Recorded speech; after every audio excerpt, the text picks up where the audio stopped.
warahmatullahi wabarakatuh. Shalom, Om Swastiastu, Namo Buddhaya, Salam Kebajikan. Selamat sore semuanya, Mr. Oji. Hari ini Keira ingin memberikan opini tentang kasus Gus Miftah yang sedang viral kali ini. Masih ada beberapa kasus yang viral, namun saya pilih kasus Gus Miftah ini karena menurut saya menarik perhatian dan batin saya ikut terpacu gitu melihatnya. Kasus Gus Miftah ini Gus Miftah ini dia merupakan seorang bisa dibilang dia seorang tokoh agama ya. Dia ada di kabinetnya Pak Prabowo, tapi dia tidak seharusnya melakukan hal seperti ini. Kasus Gus Miftah ini dia ditunjukkan oleh sebuah video viral yang dirinya itu melontarkan komentar atau kalimat yang dianggapnya merendahkan seorang penjual es teh yang bernama itu Pak Sun Haji. Bapak Sun Haji, dia menjual es teh dari pagi sampai malam. Pada saat itu pun belum ada customer atau pelanggan yang membeli, cuman beberapa doang. Dan dilihat dari video itu pun nampaknya masih penuh sama es teh dan beberapa dagangan lain. Es tehmu cik oke ra? Masih. Ya kono didol goblok.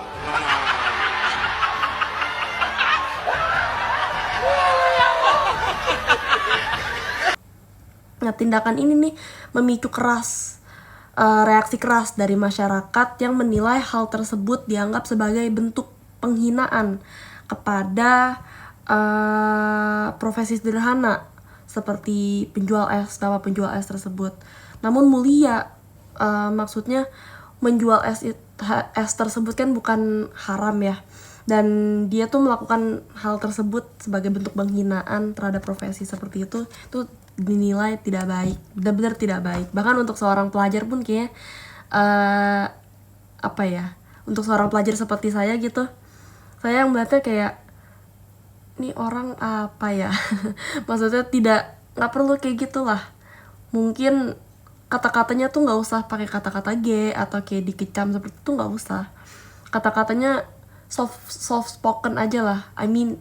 Anda sebagai ulama, maksudnya bukan ulama, sebagai tokoh agama ya, yang sedang bertablik loh di situ, lagi dakwah loh di situ. Kenapa harus melontarkan kata-kata kasar seperti itu, apalagi kepada seorang penjual es teh? Dampak dari kejadian ini tuh meluas hingga sosmed, hingga ke sosial media. Dari Sabang sampai Merauke itu tagar seperti boykot Gus Miftah, atau nggak pakai Gus tapi boykot Miftah, itu ada di mana-mana, di akun sosial medianya, di akun Twitternya, maksudnya di Twitter yang nge-hashtag boykot Miftah itu sempat jadi trending viral pertama di Indonesia. Dan dari sudut pandang saya ya, Gus Miftah ini, dari yang saya lihat track recordnya atau kalau track record, jejak digitalnya tuh banyak sekali. Dia melontarkan beberapa kalimat senonoh di dalam dakwahnya, bahkan kepada seorang perempuan gitu. Bisa dilihat itu sangat tidak etis mengingat dia seorang tokoh agama.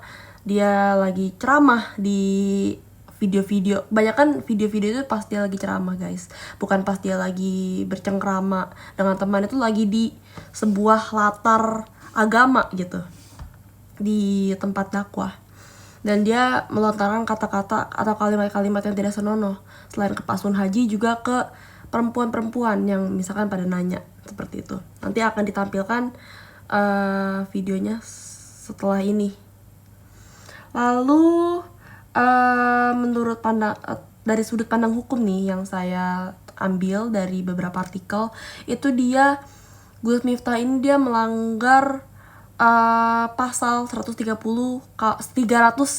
KUHP yang mengatur penghinaan di muka umum, serta pasal 27 ayat 3 Undang-Undang ITE jika penghinaan tersebut dilakukan melalui media digital yang tersebar luas. Nah, selain itu, sebagai tokoh publik nih, orang-orang mengecam Gus Miftah itu untuk mengingat posisinya nih sebagai pengemban tugas negara kan di bidang kerukunan agama di kabinetnya Pak Prabowo, itu orang-orang minta bahwa Gus Miftah ini untuk out dari kabinet tersebut.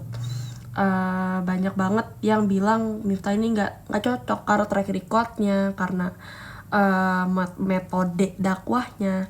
Itu dia orang-orang nggak setuju sama orang-orang masyarakat Indonesia ini nggak setuju punya pendakwah yang bukan pendakwah, punya tokoh agama yang bertindak seperti itu. Nah, sebagai pelajaran nih, dia tuh melanggar kode etik moral, ya kan, sebagai kabinet ini Pak Prabowo, sebagai kabinet kepresidenan seperti itu. Terus juga akhir-akhir ini beberapa minggu yang lalu Gus Miftah telah mengajukan permohonan maaf secara langsung kepada Pak Sun Haji dan juga masyarakat, serta mengundurkan diri dari jabatannya sebagai utusan khusus presiden. Di sisi lain, Pak Sun Haji ini mendapatkan empati luar biasa, alhamdulillah, dari masyarakat, termasuk bantuan finansial dan fasilitas lain dari berbagai kalangan. Diumrohkan, diberi donasi, ya. Dan juga sebagai pelajaran nih guys, peristiwa ini menunjukkan bahwa ucapan dan perilaku tokoh publik masyarakat itu dia harus mencerminkan nilai-nilai etika yang dijunjung tinggi, harus menunjukkan nilai-nilai Pancasila. Terlebih dia seorang public figure yang maksudnya fansnya ada gitu banyak, itu harus mencontohkan yang baik lah kepada orang-orang. Dia utusan presiden seperti itu. Terus juga kritik atau candaan yang tidak pada tempatnya bisa menciderai martabat seseorang guys, dan mempengaruhi kepercayaan publik terhadap lembaga yang diwakili oleh tokoh tersebut, seperti itu. Nah, jadi itu saja opini saya mengenai kasus Gus Miftah ini. Maaf jika kurang jelas, selebihnya mohon maaf. Assalamualaikum warahmatullahi wabarakatuh. Cedak tenan, ayo cepat. Baik, pemirsa, masih bersama saya nih Serina Hanifah. Iya. Cocok buatan Beb. Cocok. Omong ngono, cepet. Ondo ora aji paling cedak karo kuburan. Tak kandhani sik. Suarane enake kaya ngono. Apa meneh disahane iya. Ayo, Mbak. Kula polos lho Gus. Oh, alah rupamu kaya ngono polos. Api. Tapi santai, dia emang polos. Cowok itu memang suka dengan cewek yang polos, baik polos pikirannya maupun polos busananya. Iyalah modar.